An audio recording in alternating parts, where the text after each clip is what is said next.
Selamat siang semua. Ketemu dengan saya, Pendeta Nur Cahyo, dan kita akan bersama-sama merenungkan firman Tuhan pada siang hari ini. Saya akan berikan judul firman Tuhan hari ini, A Young Man with a Destiny. Ada yang tahu nggak kira-kira ya apa terjemahannya? A Young Man with a Destiny. Seorang anak muda dengan sebuah tujuan. Nah, saudara, destiny ini bisa diterjemahkan takdir. Kadang-kadang kalau orang di luar Kristen menerjemahkannya takdir, tapi orang Kristen kan tidak percaya takdir ya. Tapi kita terjemahkan saja a young man with a destiny, seorang muda dengan sebuah tujuan. Nah, saudara, tokoh yang kita mau pelajari hari ini secara khusus adalah Yeremia. Ya, karena itu saya ajak kita, kalau di rumah ada Alkitab, kita buka Yeremia 1 ayat yang ke-4 sampai dengan ayat yang ke-10 ya. Yeremia pasal 1 ayat 4 sampai dengan ayat yang ke-10. Di bawah judul perikop Yeremia dipanggil dan diutus. Yeremia ini terkenal sebagai nabi yang menderita ya. Karena kalau kalian baca kehidupannya ini,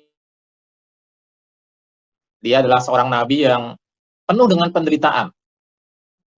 Jadi hidupnya itu penuh dengan penderitaan. Nanti kalau kalian tertarik bisa coba baca di rumah ya dalam pasal-pasal berikutnya.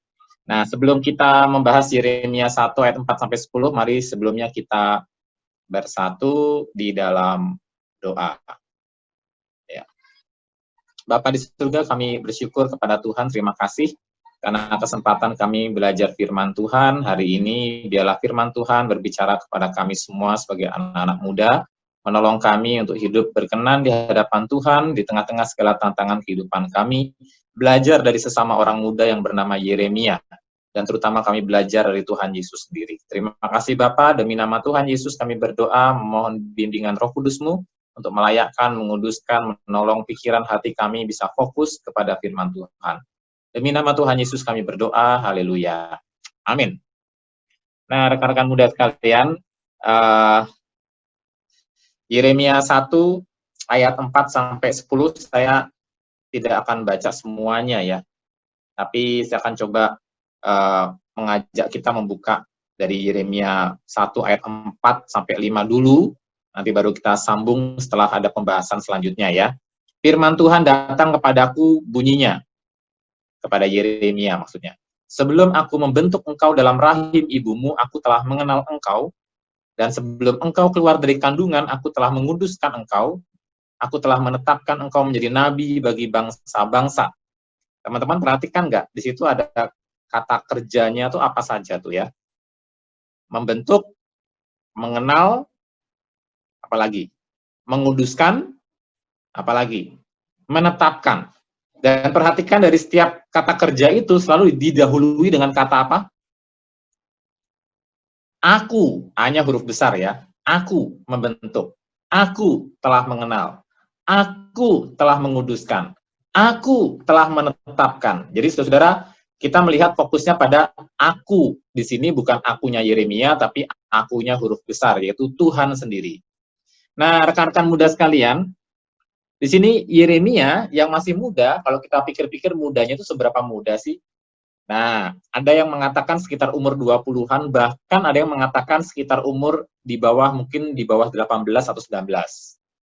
Nah, saudara-saudara, karena orang Israel kuno zaman itu, ya zaman Yeremia, menurut buku tafsiran yang saya baca, umur 19 itu bisa jadi harusnya sudah menikah, begitu ya. Di zaman Tuhan Yesus umur 30 harus sudah menikah. Nah, di zaman Yeremia tampaknya lebih awal lagi.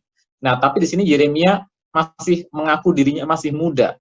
Dia belum menikah dan memang seumur hidupnya nampaknya dia tidak menikah. Nah, saudara-saudara, jadi umurnya bisa jadi belasan tahun. Kalaupun paling tua ya 20-an tahun. Jadi masih seusia kalian ya. Yeremia masih seusia kamu-kamu ya. Seusia Anda. Tentunya tidak seusia Pak Robi ya. Pak Robi mohon maaf ya, kita berdua sudah out of date ya. Nah, saudara-saudara, Tapi Yeremia masih muda, masih umurnya belasan tahun, bahkan mungkin 20-an tahun, dan sebagai orang muda dia menerima panggilan Tuhan. Nah, panggilan Tuhan dia terima, dan bagaimana responnya? Nanti kita lihat. Yang pasti ini panggilan dari Tuhan sendiri. Ada kata aku. Jadi di sini Tuhannya yang menjadi fokus.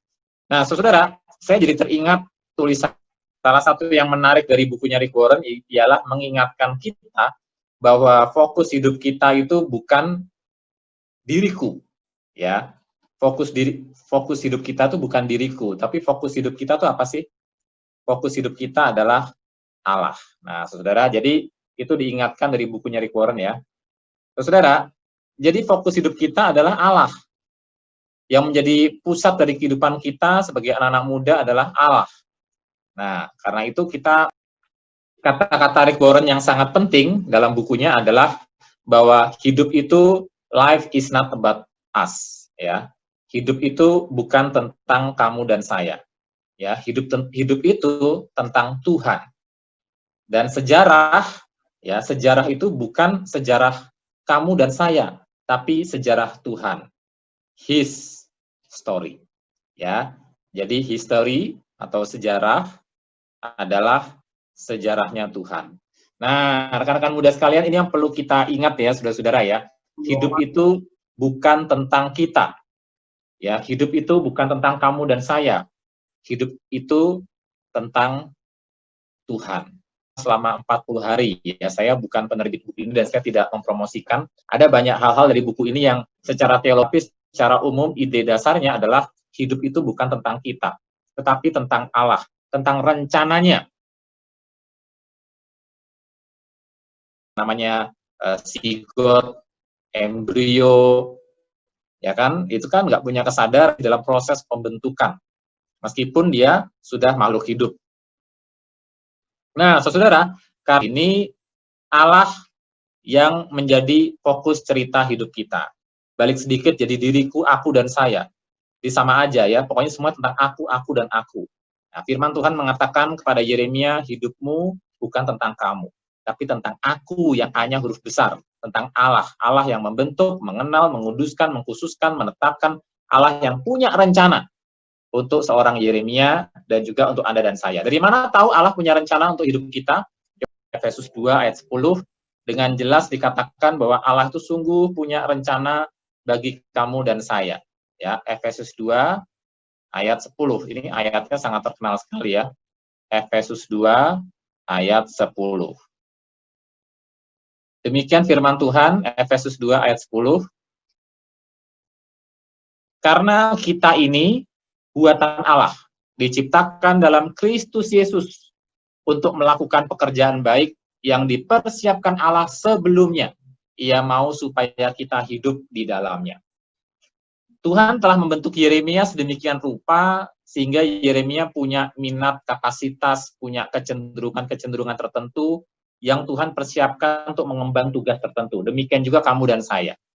Kita semua ini bahkan dari sejak kandungan Allah itu sudah meng-create kita, kemudian mempersiapkan kita jauh-jauh sebelum kita dilahirkan, ya, untuk melakukan pekerjaan-pekerjaan baik, untuk melakukan sebuah misi yang Allah sendiri persiapkan sebelumnya, dan Ia mau supaya kita hidup di dalamnya. Nah, kata diciptakan di sini bukan hanya diciptakan dalam pengertian lahir sebagai bayi ya, tapi kata diciptakan di sini juga bicara soal diciptakan itu menjadi ciptaan baru, dilahirkan kembali, menjadi orang Kristen. Nah, karena kita ini buatan Allah, lahir sebagai ciptaan Allah, diciptakan dalam Kristus Yesus, maksudnya kita itu dijadikan manusia baru dalam Kristus Yesus untuk melakukan pekerjaan baik yang dipersiapkan Allah sebelumnya. Ia mau supaya kita hidup di dalamnya. Jadi kalau Anda sekarang ini sudah percaya Yesus, menjadikan Yesus sebagai Tuhan dan Juru Selamatnya, percaya bahwa Dia mati untuk menebus dosamu, percaya bahwa Yesus telah bangkit untuk membenarkan kamu ketika kamu percaya kepadanya. Ketika kamu sudah menjadi anak Tuhan, maka mengertilah bahwa sebagai anak Tuhan, Allah sudah merencanakan untuk engkau melakukan pekerjaan-pekerjaan baik, apapun itu. Ya, silakan gumuli, bahkan dari sejak SMA. Nah, Roma 8 ayat 28 sampai 30 ini juga ayat yang bisa menjadi pengingat buat kita ya, Roma 8 ayat 28 sampai 30. Kita tahu sekarang bahwa Allah turut bekerja dalam segala sesuatu untuk mendatangkan kebaikan bagi mereka yang mengasihi Dia, mengasihi Allah, yaitu bagi mereka yang terpanggil sesuai dengan rencana Allah.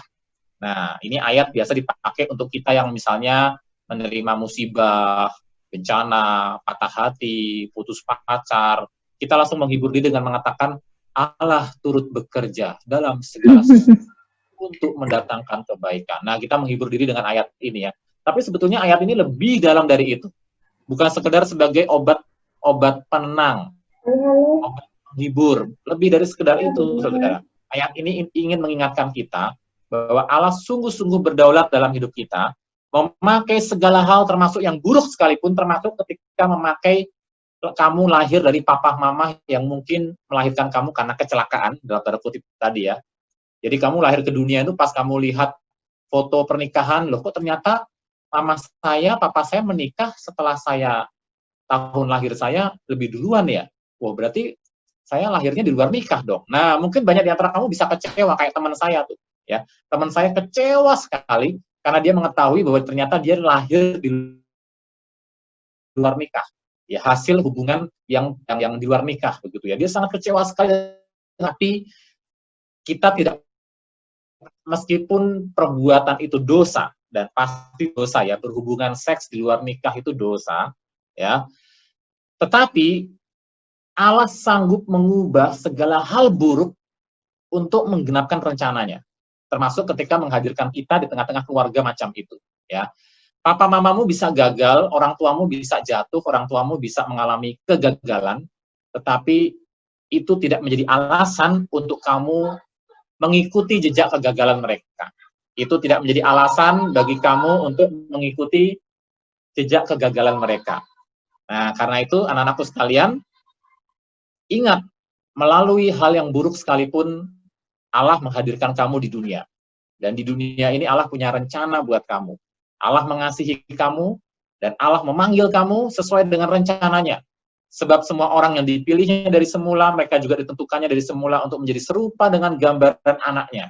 Kamu ditentukan untuk menjadi serupa dengan Kristus, supaya anaknya itu, yaitu Kristus, menjadi yang sulung di antara banyak saudara. Kamu menjadi saudara-saudaranya Kristus. Kamu menjadi adik-adiknya Kristus sendiri. Nah, dan mereka yang ditentukannya dari semula, yaitu kamu dan saya, mereka itu juga dipanggilnya. Dan mereka yang dipanggilnya, mereka itu juga dibenarkannya. Dan mereka yang dibenarkannya, mereka itu juga dimuliakannya. Siapa sangka kita yang terlahir dari orang tua yang melakukan hubungan terlarang, ya, kita dilahirkan ternyata di luar pernikahan, kita kecewa, kita marah, orang tua kita ternyata melahirkan kita dalam kondisi yang tidak baik, bahkan mungkin ada di antara kita yang tidak diinginkan, hampir digugurkan, ya, hampir digugurkan, ya. Apapun masa lalu kita, kalau hari ini kita bisa percaya Yesus, kita direncanakan Allah untuk dimuliakan. Kita akan dimuliakan bersama-sama dengan Tuhan. Kita dipanggil, dibenarkan menjadi anak Tuhan, itu bukan kebetulan. Nah, karena itu anak-anakku sekalian, saudara-saudara yang terkasih dalam Tuhan Yesus, orang-orang muda, sama seperti Yeremia, Allah mengenal kamu, Allah menetapkan kamu untuk pekerjaan-pekerjaan yang luar biasa ketika kamu percaya kepada Tuhan.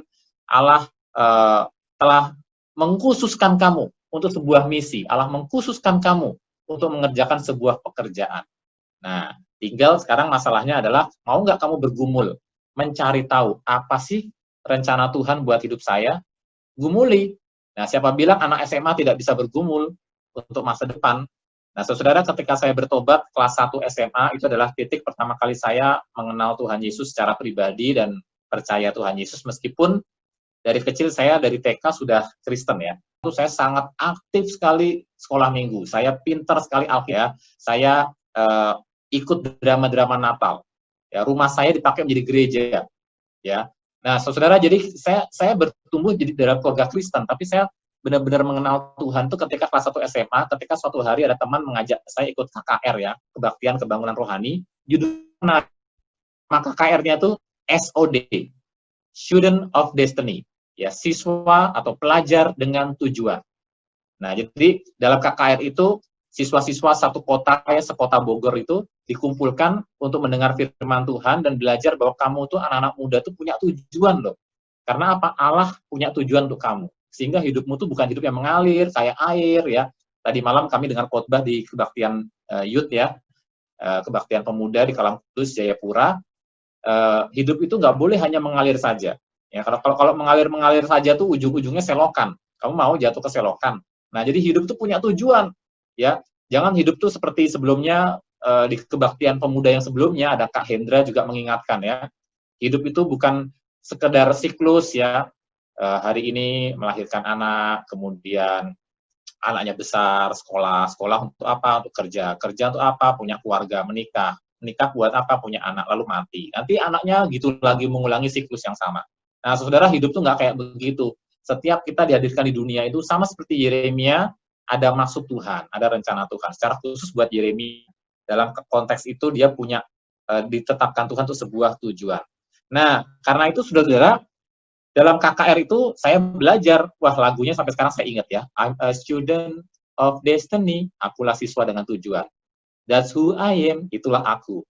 I'm a student of destiny, bought by the Lamb, akulah siswa dengan tujuan yang dibeli dengan darah anak domba. And I know who I am, dan ku tahu siapa aku. And I know where I'm going, dan aku tahu kemana aku pergi. Nah saudara, jadi dari sejak SMA saya sudah bergumul dengan panggilan hidup, tujuan hidup. Nah saudara, karena itu saya kemudian juga mulai belajar untuk membuat grafik. Saya bikin garis panjang di kertas ya, saya pasang di tembok ya, garis panjang isinya rencana-rencana hidup.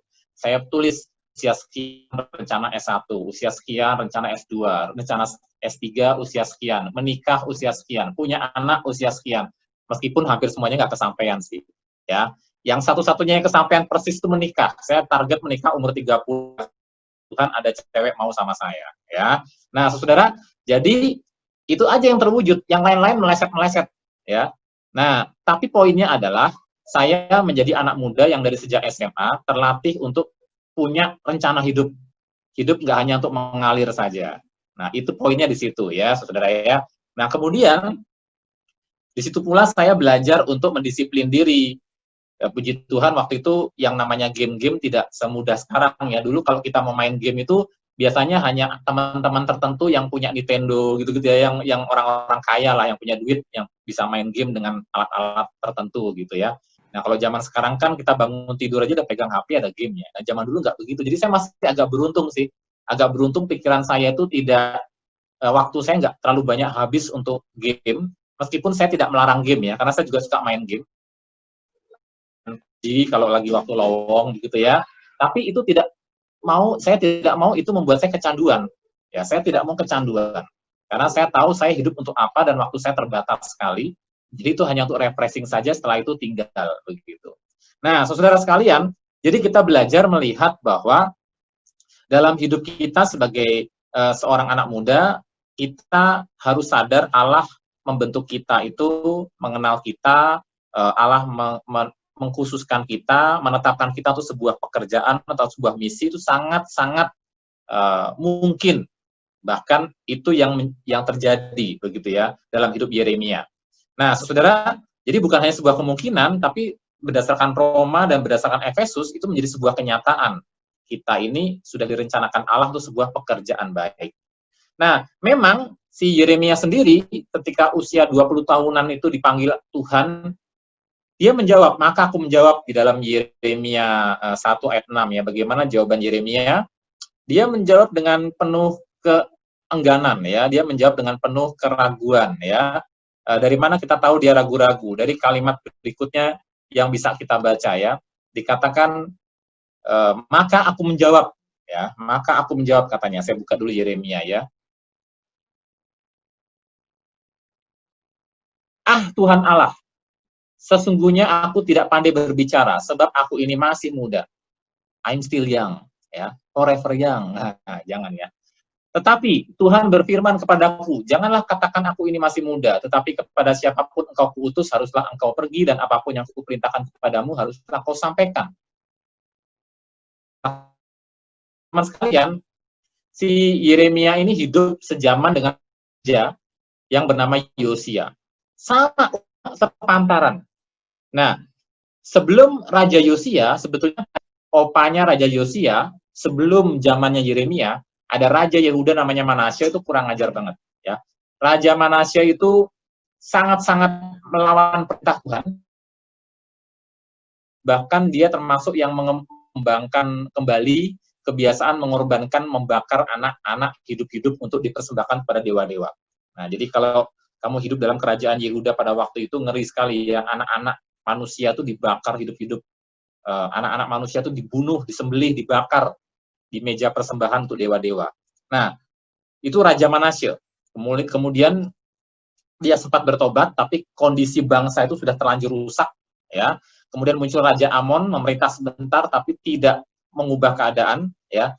Sampai muncullah Raja Yosia. Raja Yosia ini umur 8 tahun sudah jadi raja. Masih kecil ya, masih SD udah jadi raja, luar biasa. Nah, anak-anakku sekalian, ketika dia jadi raja, dia hidup mencari Tuhan, dan Raja Yosia ini seusia dengan Yeremia, sepantaran sama Yeremia.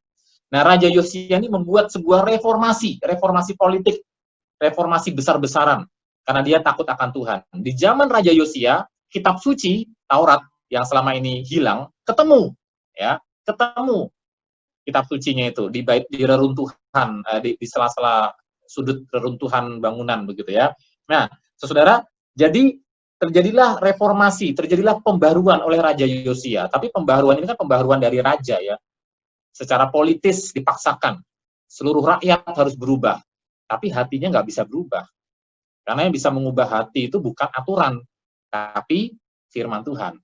Jadi kalau kayak kamu nih sekarang ini ya, saudara ya, dengar khotbah lewat Zoom gini, ya, barangkali ya beberapa di antara kalian yang karena aturan ya, pasti berusaha untuk mengikuti, begitu ya. Karena peraturan, karena disuruh, ya karena kewajiban sebagai siswa, tapi hatinya belum tentu, ya, belum tentu. Tangan kanan pegang HP untuk ibadah, ya, tangan kiri ngerjain yang lain, ya, saudara ya. Jadi kita nggak tahu ya, karena hanya hati itu bisa diubah oleh firman Tuhan, bukan peraturan. Tapi peraturan itu penting, karena peraturan itu menjadi anugerah umum yang Tuhan berikan kepada kita. Kalau nggak ada peraturan, hidup kita kacau sekali. Ya, kalau nggak ada peraturan, kamu keluar rumah langsung diperkosa sama orang. Kalau nggak ada hukum, nggak ada peraturan, nggak ada undang-undang, kamu beli tanah dengan mudahnya diserobot sama orang. Ya, karena nggak ada hukum. Ya, hukum nggak ditegakkan. Jadi hidup tanpa hukum, hidup tanpa aturan itu chaos, anarki. Nah, justru karena ada aturan, ada hukum, itu adalah anugerah Allah, anugerah umum, supaya keberlangsungan hidup manusia itu bisa berlangsung terjadi dengan aman, nyaman, baik. Anugerah umum berlaku Kristen maupun non-Kristen. Tetapi tidak nyari Yeremia. Yeremia dipanggil untuk menyampaikan firman Tuhan. Ya, jangan katakan kamu ini masih muda, tapi kepada siapapun engkau kuutus harus engkau pergi. Dan apapun yang kuperintahkan kepadamu, apapun yang kufirmankan kepadamu, firman Tuhan haruslah kau sampaikan. Mau enak, mau enggak, mau pahit, mau manis, sampaikan firman Tuhan. Nah, saudara, itulah peran Yeremia sangat penting sekali. Nah, hari ini kalian bertumbuh, diperkenalkan dengan iman Kristen. Kalau ada di antara kalian sudah percaya Yesus dan menjadi orang Kristen, puji Tuhan.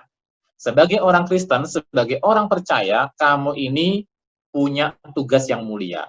Bukan hanya menjadi siswa biasa, tapi siswa Kristen. Siswa yang mengemban perkataan Tuhan di mulutnya. Siswa yang bergaul dengan firman Tuhan.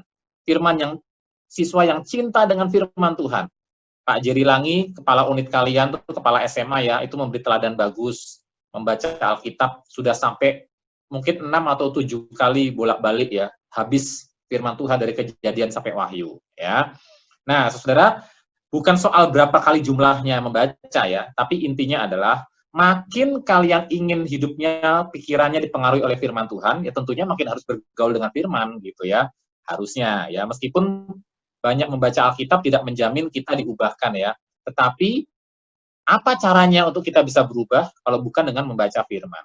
Nah, jadi sebagai siswa Kristen, kalian bergaul dengan firman Tuhan.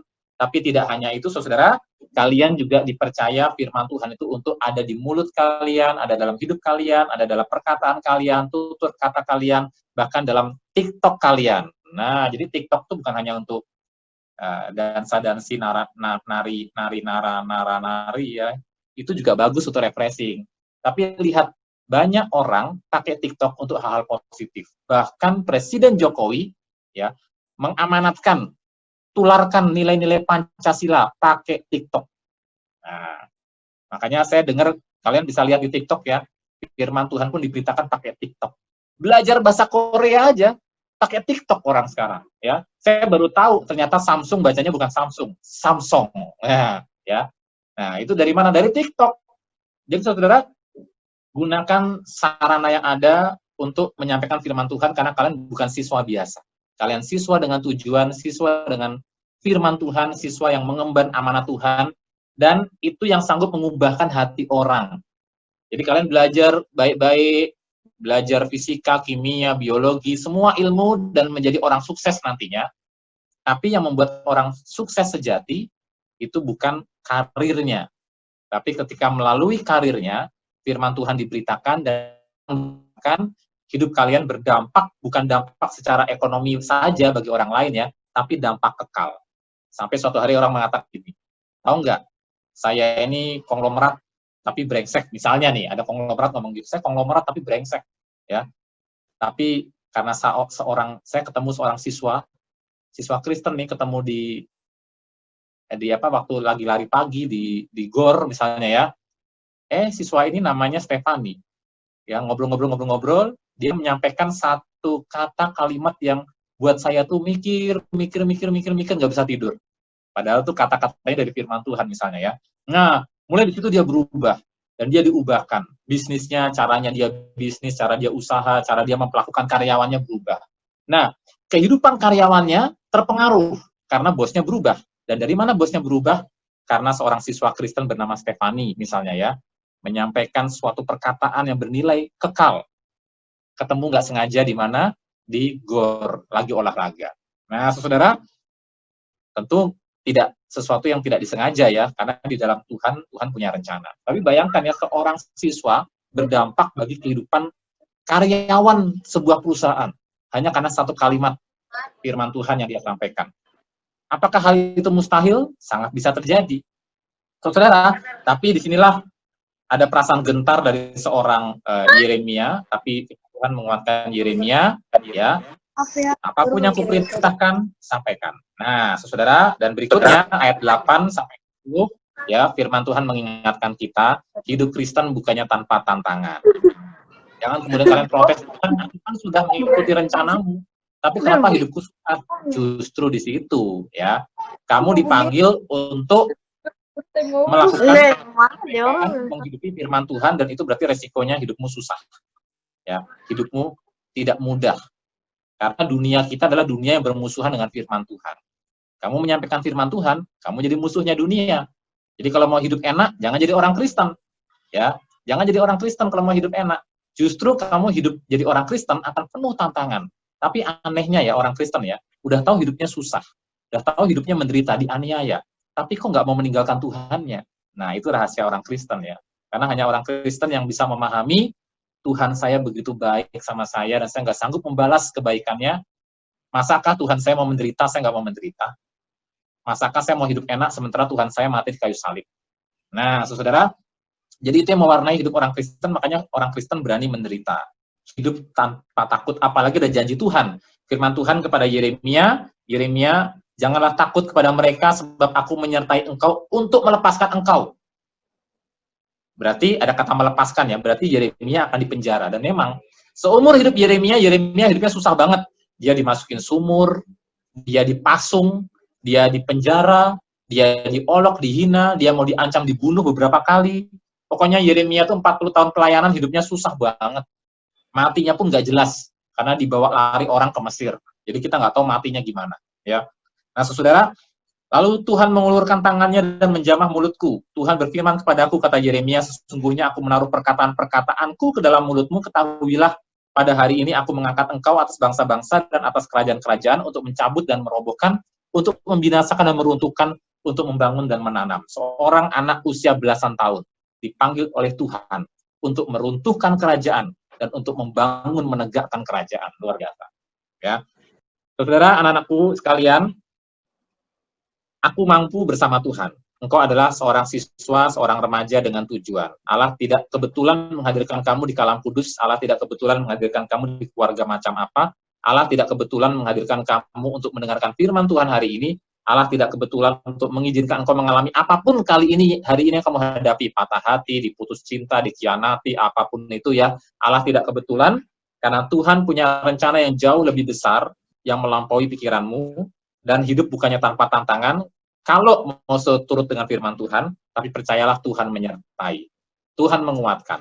Firman Tuhan terakhir dalam Matius 28 ayat 19-20 mengatakan, pergilah, jadikan semua bangsa muridku, baptislah mereka dalam nama Bapa, Anak, dan Roh Kudus, dan ajarkan mereka semua yang telah kuperintahkan kepadamu.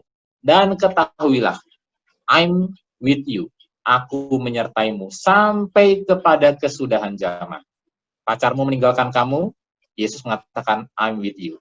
Orang tuamu meninggalkan kamu, menolak kamu, menganggap kamu anak haram jadah, segala macam kata-kata yang kotor, bahkan mungkin ada di antara kalian yang hari ini orang tuanya mengatakan lebih baik pelihara babi daripada pelihara kamu. Ingat, I'm with you, kata Tuhan Yesus. Ketika kamu menyerahkan hidup kepada Dia, Yesus mengatakan, I'm with you, forever, selamanya. Meskipun orang tuaku menolak aku, Tuhan tidak pernah menolak aku. Demikian kata pemazmur. Saudara, marilah kita menjalani hidup kita semester ini dengan satu keyakinan, I am a young man with a destiny. Saya hanya salah satu deretan anak-anak muda yang berdiri bersama-sama Yeremia dan semua anak muda Kristen lainnya hidup dengan sebuah tujuan. Jangan habiskan waktu itu yang sia-sia, mulai bikin rencana-rencana, planning-planning hidup, ya, dan bergumul bersama Tuhan, firman Tuhan, dan suarakan firman Tuhan, dan biarlah hidupmu dipakai untuk mengubahkan di mana Tuhan ingin pakai, mengubahkan situasimu. Mari kita berdoa bersama-sama dan kita bersyukur untuk firman Tuhan hari ini. Mari kita berdoa. Bapa kami di surga, terima kasih untuk kesempatan kami belajar firman Tuhan. Hari ini kami tidak tahu keadaan teman-teman kami yang masih muda ini, apapun keadaan mereka di tengah-tengah keluarga bersama teman pergaulan. Mungkin ada di antara mereka yang perang dingin, bermusuhan, satu teman dengan teman yang lain, karena salah paham tertentu, karena masalah cowok, masalah cewek, atau masalah-masalah remeh-temeh lainnya. Ajar teman-teman kami untuk sadar bahwa hidup ini bukan tentang mereka. Hidup ini tentang Tuhan. Dan Tuhan punya rencana untuk hidup mereka, untuk hidup kami. Tuhan punya rencana untuk dunia ini, dan Tuhan mau pakai mereka, Tuhan mau pakai kami. Seperti Tuhan pakai Yeremia. Dan Tuhan merencanakan itu bahkan jauh sebelum kami dilahirkan. Tuhan tolong teman-teman kami masa muda ini dipakai dengan hal-hal yang produktif, tidak sia-sia, tidak hanya habis waktu untuk hal-hal yang tidak berguna, tapi sungguh-sungguh yang menunjang cita-cita, yang sungguh-sungguh menunjang harapan rencana-rencana kami ke depan. Dan agar kami dipakai lebih efektif lagi, dimanapun profesi kami kelak, dimanapun kami nanti akan menekuni bidang-bidang tertentu. Terima kasih Bapak, terima kasih, berkati Bapak Ibu Guru yang setia mengajar kami, mendidik kami dengan sabar, meskipun kadang-kadang kami tidak bertanggung jawab dalam pembelajaran jarak jauh ini. Terima kasih Tuhan untuk keberadaan mereka yang mengabdi untuk dengan sabar membimbing, mendidik kami. Tolong kami tidak hanya menaati aturan karena kami takut kepada manusia dan takut kepada penilaian manusia, tapi kami menaati aturan karena kami cinta kepada Tuhan yang lebih dahulu mengasihi kami dengan mengirimkan Tuhan Yesus Kristus mati buat kami, menebus dosa kami. Terima kasih Bapa, demi nama Yesus kami berdoa dan mengucap syukur. Haleluya. Amin.